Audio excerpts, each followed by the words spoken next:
एक सवाल है, बहुत दिनों से मेरे दिल में था, मन में था। मैं आज आपसे पूछना चाहती हूँ, क्या आपको कभी ऐसा लगा है कि छत पर या फिर टेरेस पर गार्डनिंग करने के लिए और बहुत सारी सब्जियाँ उगाने के लिए, जैसे जब लौकी तोरी की बेल झड़ने लग जाती है तो बहुत ज़्यादा कबाड़ा हो जाता है, तो आपको अपने पड़ोसियों का, अपने फ्रेंड्स का या फिर किसी का आलोचनाओं का सामना करना पड़ा हो? इतनी गंदगी कर रखी है, चारों तरफ पत्ते पत्ते पड़े हैं, छत इतनी बेकार कर रखी है, छत पे सील आ जाएगी, या फिर इस कान से सुनो उस कान से निकाल दें। आप मुझे कमेंट में ज़रूर बताइएगा। देखिए, ये मैं कटिंग करते करते शाम हो गई और मेरे अभी बहुत सारे 8 तरीके के मेरे पास गुड़हल के प्लांट हैं, और जिन पे इतने ढेरों फूल आते हैं और बिल्कुल स्वस्थ हैं, कभी कीड़ा नहीं लगता। कीड़े के लिए मैं बहुत सिंपल तरीका हर बार आपको बताती हूँ, नीम ऑयल का प्रयोग करें केवल, और किसी चीज़ की ज़रूरत है नहीं है हमारे प्लांट में, क्योंकि हम हर चीज़ बहुत अच्छे से शुद्ध और ऑर्गेनिक करना चाहते हैं।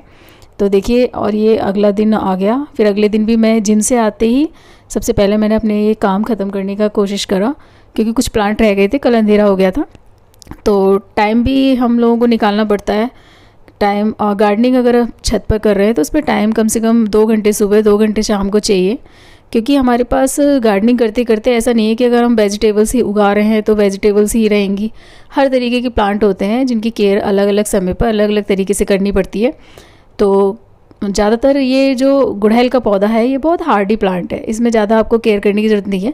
और आपको 12 महीने फूल चाहिए तो आप इसको ज़रूर लगाइए, 8-8 लगाइए, 10-10 लगाइए, बहुत सुंदर लगते हैं। और इसकी वजह से एक फ़ायदा ये भी है कि इस पर हमेशा फूल आते रहते हैं, जिसकी वजह से मधुमक्खियाँ आकर्षित होती हैं।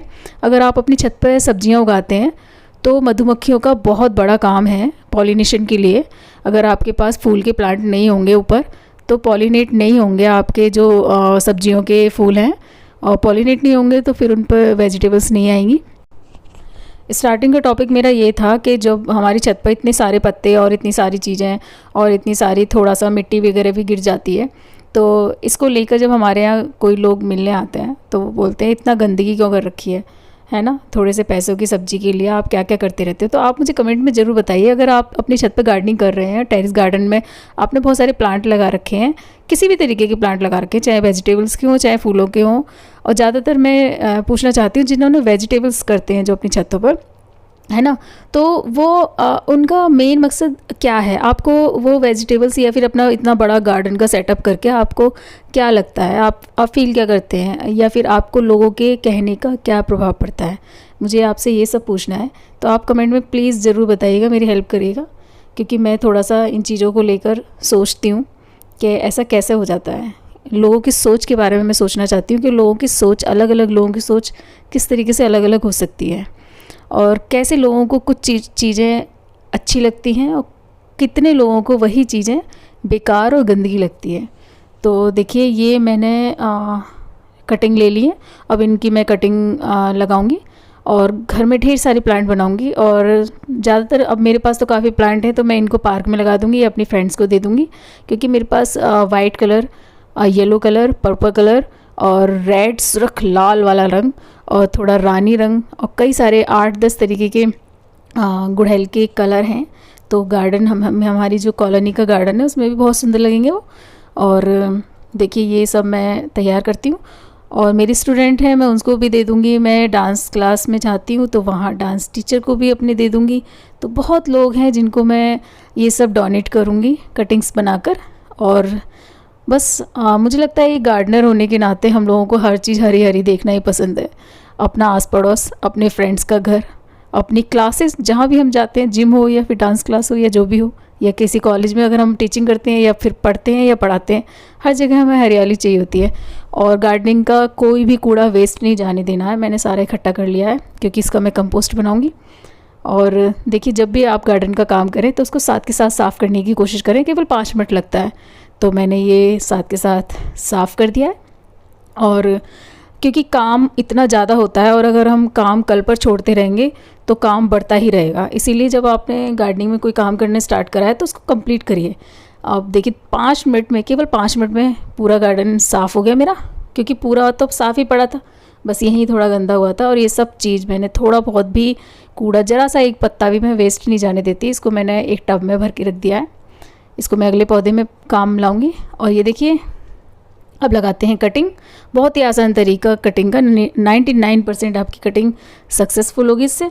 इसमें मैंने थोड़ा वर्मी कंपोस्ट मिला दिया है, क्योंकि जब भी हम नया प्लांट लगाते हैं या फिर बहुत दिनों की कोई मिट्टी होती है तो वो थोड़ी सी उसमें चाहिए होता है कुछ ना कुछ। तो मैंने इसमें वर्मी कंपोस्ट मिला दिया है और अच्छे से गुड़ाई कर दी है इसकी। अब ये 4 कटिंग निकाली हैं फ़िलहाल मैंने, फिर मैं इसके बाद वीडियो के लिए मैंने 4 ही निकाली हैं, फिर बाद में और निकाल लूँगी मैं। तो ये देखिए इसको कटिंग करने का तरीका, ऐसे साइड में इसको पेंसिल की नोक कलम के जैसा हम काट लेंगे इसको। सारी मैंने जितनी भी कटिंग थी कलम के आकार की काट ली हैं। और वैसे आप सीधी भी लगा सकते हैं, लेकिन जब हम कलम के आकार की लगाते हैं तो इसमें रूट डेवलपमेंट जल्दी होता है और इजी और जल्दी, और चांसेस इसके बहुत ज़्यादा बढ़ जाते हैं होने के।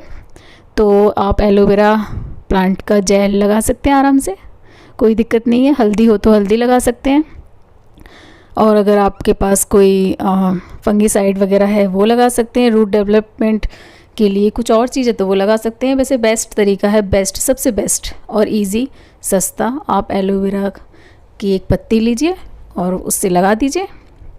और जब भी आप किसी प्लांट की कटिंग करें और आपको लगे कि यहाँ फंगल इन्फेक्शन हो सकता है तो वहाँ भी एलोवेरा लगा सकते हैं। तो देखिए ये मैंने अच्छे से 2.5 से 3 इंच इसमें दबा दी है। अब इसमें पानी डाल दूँगी और इसे एक साइड में रख देंगे। कटिंग लगाते समय आप एक चीज़ का ध्यान रखिए कि अगर आपने किसी भी प्लांट की कटिंग लगाई है तो उसको बार बार छेड़ना नहीं है, उस गमले को हिलाना नहीं है, उसे एक जगह रख दीजिए बस, और पानी बहुत धीमे से डालिए उसमें, और उस कटिंग को बस हिलना नहीं है। अगर वो कटिंग आपकी हिली नहीं है तो वो 99 नहीं, मैं बोलूँगी कि 100% हो जाएगी। और अगर वो कटिंग हिल गई है और आपने गमला इधर से उधर कर दिया है तो फिर उसके चांसेस बहुत कम हो जाएंगे होने के। तो ये कटिंग भी लग गई, कटिंग भी हो गई और गार्डन भी साफ़ हो गया। तो देखिए ये मैंने लगा दी है कटिंग और ये हो जाएंगी, और ये मेरा सुंदर सा गार्डन। मेरी वीडियो आपको पसंद आती हो तो आप मेरी वीडियो को लाइक कर देना, शेयर कर देना और सब्सक्राइब मेरे चैनल को ज़रूर कर दीजिएगा। राधे राधे।